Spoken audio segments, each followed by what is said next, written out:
Salut à tous, Steve, supporter of Marseille, j'espère que vous allez bien. Pas de débrief, pas de jour de match, non. Je vais revenir sur... je vais lancer un débat, je vais revenir sur quelque chose de récurrent qui revient sur les réseaux sociaux, qu'on nous reproche beaucoup à nous les Marseillais. Ça concerne donc les supporters marseillais, les supporters d'autres clubs, notamment parisiens, lyonnais, etc.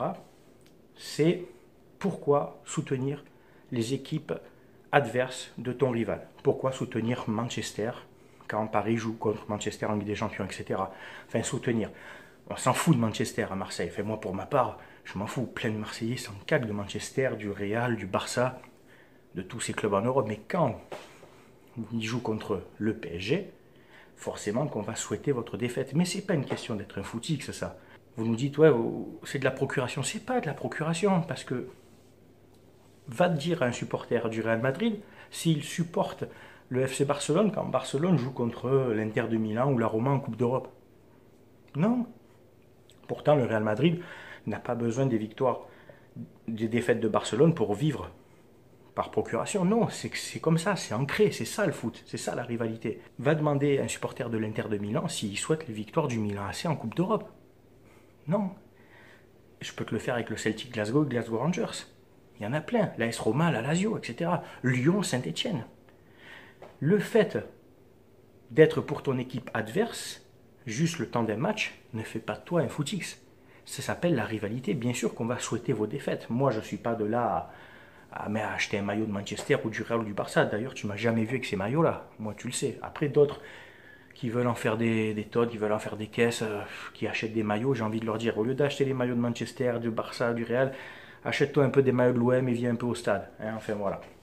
Mais je veux dire, c'est juste la rivalité. Est-ce que vous, supporters parisiens, réellement, vous étiez pour nous l'année dernière en finale de l'Europa League contre l'Atlético? Il faut être honnête, soyez honnête avec vous-même. Je m'adresse aux anciens, les gens de mon âge, des plus vieux, mais je m'adresse aussi aux plus jeunes, les 15, 16, 18 ans, qui viennent régulièrement sur ma chaîne et qui, au lieu de discuter, parce que vous savez qu'avec moi ici on parle foot, qui viennent d'entrer m'insulter. Alors que moi, tu regardes ma vidéo, j'insulte personne. J'essaie juste de rehausser un peu le débat, tu vois, de lancer des discussions constructives. Quand je te dis que c'est hypocrite de dire qu'on est des footix parce on était pour Manchester contre vous, c'est complètement faux. Vous êtes à côté de la plaque, je ne sais pas de quelle planète vous venez, ou alors vous avez débarqué dans le foot depuis 10 ans quand le Qatar est arrivé et vous vous êtes dit on est le gros club de France, tout le monde va nous soutenir. Non, c'est ça la rivalité, mec. Et elle existe depuis bien avant, même avant l'époque tapis, quand Bordeaux et Saint-Etienne étaient les rivaux de l'OM. Eh bien, quand Bordeaux-Saint-Etienne jouait en Coupe d'Europe, les Marseillais ne les soutenaient pas. Et d'autant plus maintenant avec les réseaux sociaux qui, tu sais, ça envenime, ça, tu sais, ça, tout le monde s'enjaille un peu sur les réseaux sociaux, tout le monde un peu se taquine, des fois ça va trop loin, mais à l'époque il n'y avait pas les réseaux sociaux, et pourtant regarde cette image. Forza Milan au Parc des Princes, je ne l'invente pas. Vous me dites, oui, les Marseillais, vous êtes des footix, vous achetez tous les maillots des clubs, etc. C'est pas parce que vous jouez contre le Real que les Marseillais vont acheter le maillot du Real. Ça a toujours été comme ça. Marseille, moi-même, je le reproche. Et si tu me suis, ceux qui me suivent en vidéo, je le reproche. Quand moi je vais au stade et que je vois des mecs avec des survêtements ou des maillots d'autres clubs, ça me gonfle. C'est comme ça, c'est une espèce de mode d'acheter le maillot, le survêt. C'est comme si tu achetais, ben voilà, tu as acheté du Gucci, tu as acheté du Guess, tu as acheté du Versace, ben les mecs, ben, ils veulent acheter des survêtements, voilà, c'est pour avoir toute une collection de survêtements, mais je te garantis, les mecs qui achètent le Real, Dortmund, Chelsea, ils connaissent pas un brin d'histoire du club-là, c'est juste qu'ils achètent le survêtement et le maillot, parce qu'entre guillemets, ils sont jolis, mais ils s'en battent les couilles. Ils vont même au vélodrome avec. Enfin, tu vois ce que je veux dire? Non, mais quand vous nous dites à nous qu'on est des footix, à Marseille il n'y a que des footix, j'ai envie de te montrer ça. Paname et la Champions League. Regarde les survêtements et les maillots qu'il y a dans le clip. Tu vois, on peut le trouver partout. C'est dans toutes les villes. Alors c'est peut-être beaucoup en France, parce que je ne sais pas si dans les autres villes d'Europe, les grandes villes d'Europe, à Milan, etc., les mecs achètent d'autres clubs. Je ne sais pas, hein, j'ai pas la prétention de tout savoir de ce qui se passe ailleurs en Europe, mais en France, Marseille, Lyon, Paris, bien sûr que ça achète, puisque les magasins les vendent. S'il y a des intersports dans ces grandes villes et qui mettent dans les rayons tous les clubs, tous les maillots de club, c'est qu'à un moment donné, ils les vendent. Tu es d'accord avec moi ou pas? Sinon, les mecs, ils n'en commanderaient pas. Réponds à cette question. Si Intersport met des maillots, c'est qu'ils sont mis en vente, c'est qu'ils sont vendus. Tu me suis? Si à Paris, ils sont vendus, ils ne sont pas vendus aux touristes qui viennent, Le touriste, il va pas venir à Paris pour acheter un maillot de Madrid ou de Chelsea, il va l'acheter chez lui. Tu es d'accord avec moi ou pas? Moi, à côté de chez moi, à Aix-en-Provence, etc., pardon, il y a des magasins de sport. Et je regarde à chaque fois, il y a plein de rayons de tout club. Espace foot à Marseille, etc. L'univers du foot à Marseille, tu vois, je te donne des adresses, il y a des maillots de tout club. Eh ben, c'est comme ça, c'est une espèce de vieille mode bidon. Moi, pour ma part, voilà, j'achète pas et c'est comme ça. Mais ne dites pas qu'à Marseille, on est des footix parce qu'on est le maillot de tous les clubs. Parce qu'à Paris, je viens de te montrer que vous aussi. Et dans vos tribunes, toi-même, tu le sais. Donc là, je m'adresse aux plus jeunes. Au lieu de venir m'insulter, essayez d'analyser ce que je dis, essayez de comprendre ce que je dis.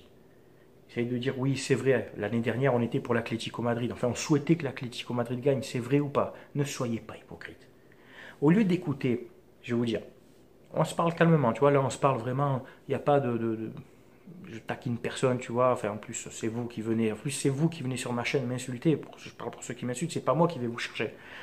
Au lieu de suivre des mecs comme Sabri ou AZ le footix que j'ai démoli l'autre fois en vidéo parce que le mec connaît pas la règle du but extérieur, ces mecs-là qui sont des haineux, l'autre qui crache dans sa voiture, etc., qui ne connaissent rien au ballon, qui ne connaissent pas l'histoire du club et qui vous font monter un peu la mayonnaise, qui vous lancent un peu la haine. Écoutez plutôt des mecs comme Seiss Lucidity, c'est mon pote qui fait des débriefs de foot Paris.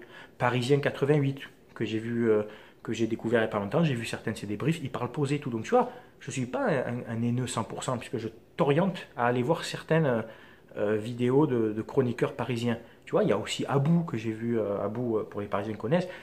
Ça, c'est des mecs qui connaissent le club, qui connaissent le football, qui connaissent le ballon. Arrêtez d'aller écouter des guignols.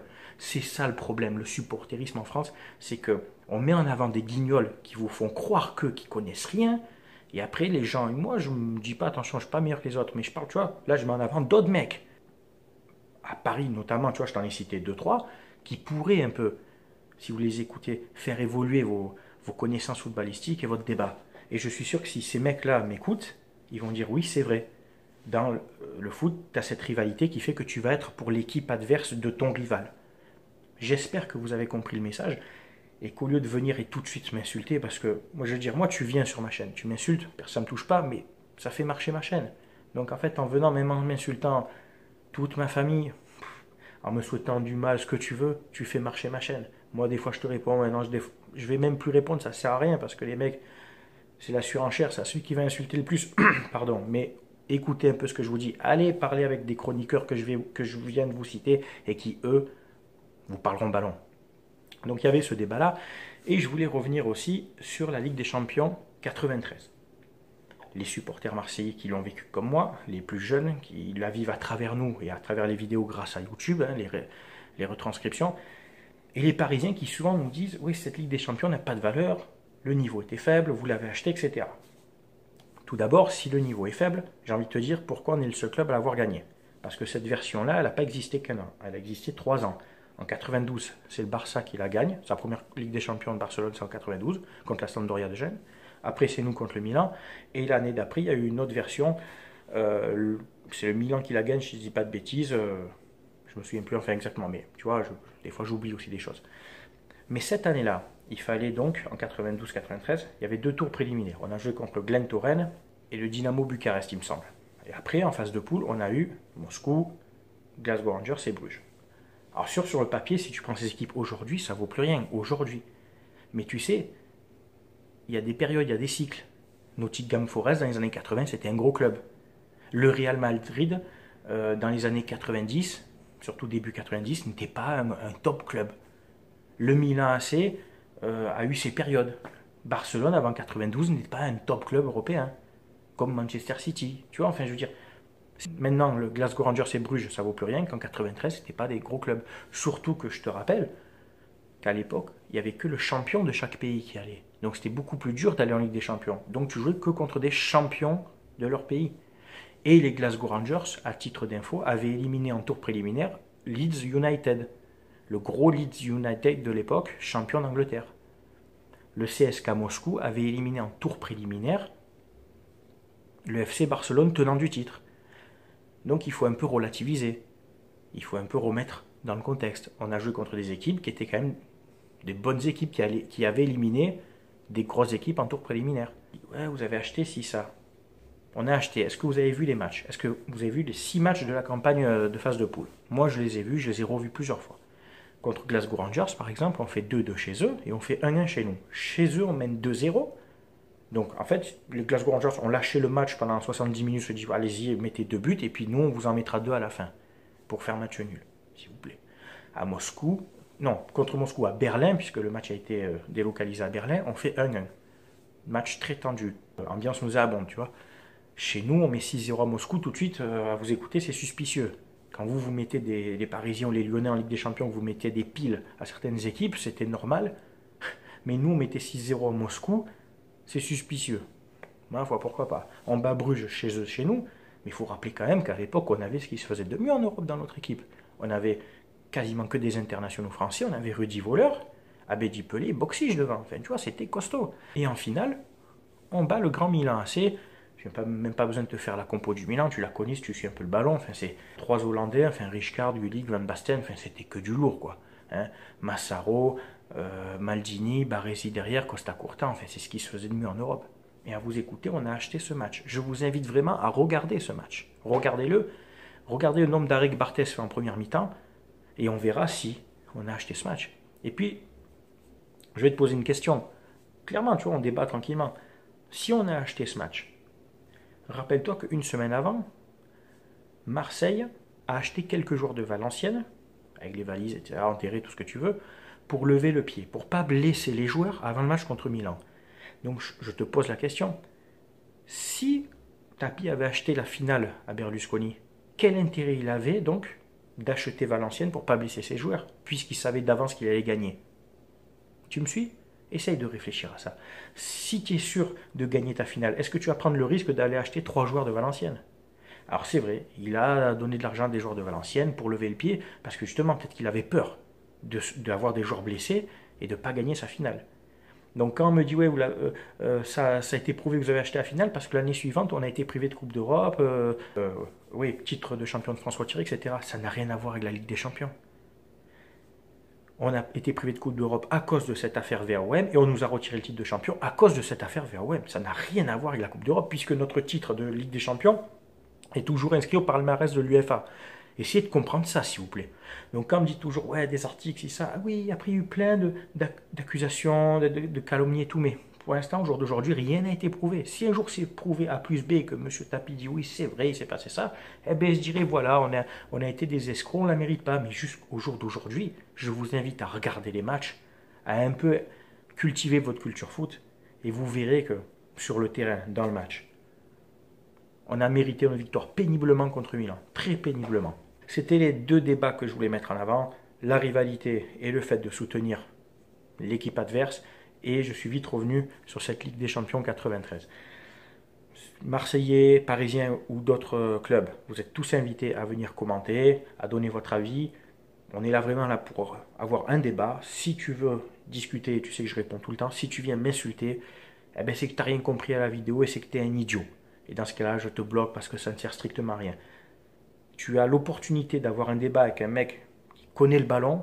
Je m'envoie pas des fleurs, mais je pense pour ceux qui me suivent, je connais le ballon, je connais l'histoire de mon club, je connais les palmarès. Enfin, je connais presque aussi bien le PSG que l'OM parce que tu t'intéresses aussi à ton rival pour te permettre d'en parler. Donc voilà. Si tu as envie de discuter, on discute. Si tu as envie de rester dans ta haine et dans ta frustration ou dans ta rage, insulte, qu'est-ce que tu veux que je te dise. Sur ce, je vous invite tous donc à aller voir les chroniqueurs parisiens que je vous ai souhaités. En bon chroniqueur marseillais, tu as René Malville. Enfin, René Malville, il connaît le club. Il connaît le club depuis des années, donc il va avoir toujours cette philosophie, tu vois. Il va toujours te donner cette idée, tu vois, son avis qui est souvent un avis, on adhère ou pas, mais c'est intéressant. Après, tu as, si tu aimes bien aussi les débats foot, enfin, tu as le travail de l'ombre sur Twitter et sur le fossé, hein, tu vois. On me demande pas, je fais de la pub pour les gens parce que je tire pas la couverture vers moi. Moi, si j'apprécie quelqu'un, je vais dire, je travaille de l'ombre, il te fait des analyses tactiques, c'est super aussi. Enfin voilà, je vous souhaite à tous quand même de passer une bonne semaine. Ça reprend le championnat ce week-end. Portez-vous bien. Ciao tout le monde, à bientôt.